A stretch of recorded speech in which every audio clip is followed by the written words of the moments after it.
Mga boss, pinapanukala ngayon sa Senado na bawasan yung mga holiday kasi masyado na raw maraming holidays at nagiging less competitive na yung mga manggagawa sa bansa natin. So in essence mga boss, pinapalabas ni Cheese tsaka ng mga senador na yung mga manggagawang Pilipino pa-relax-relax at pa-banjing-banjing sa trabaho.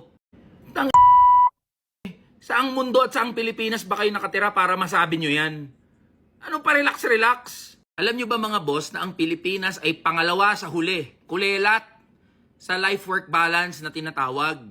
Ibig sabihin yan mga boss, yung mga Pilipino, puro trabaho na lang ang inaatupag. Wala nang oras makapag-relax, makapagpahinga, at enjoy yung oras para sa sarili. Sabi naman ng think tank na McKinsey, isa sa bawat 3 empleyado ang nakakaramdam ng burnout sa pagtatrabaho.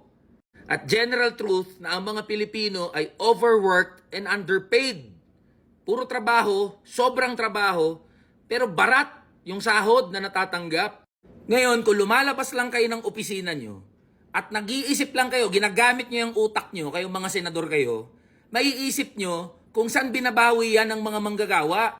Alam nyo ba na tuwing holiday lang nakakapagpahinga ng maayos sa mga manggagawa? Tuwing holiday lang nakakahilata, gumigising sa oras na gusto nilang magising, nakakapaglaban ng damit, nakakapunta sa mall, nakakapasyal, nakakapanood ng TV o ng show na gusto nilang panoorin, ng series.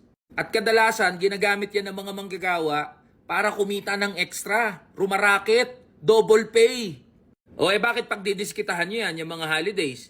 Dyan na nga lang nakakapag-relax, dyan nakakabawi yung mga manggagawa.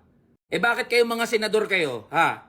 Nakaka-absent sa araw na gusto nyong umabsent. Hindi nga kayo on time magsipasok. Yung mga staff nyo, yung pumapasok ng maaga para magbukas ng mga opisina nyo at gawin yung mga trabaho. Tapos kayo, papasok na lang sa opisina kapag hapon na. Ang mas malala, nauuna pa kayong umuwi.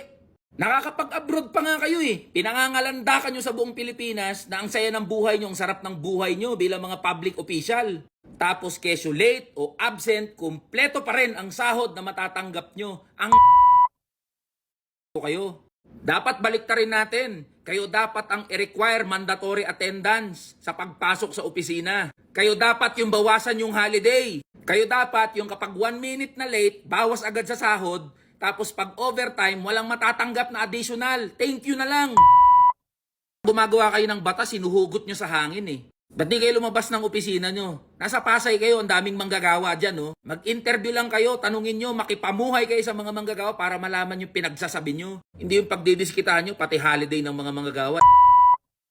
Kaya sa Ichis, umayos-ayos ka. Para ka nagsuspoken poetry pag nagsasalita eh. Umayos kayo. Huwag nyong tirahin yung holiday, yung panahon kung kailan nakakapagpahinga yung mga manggagawa.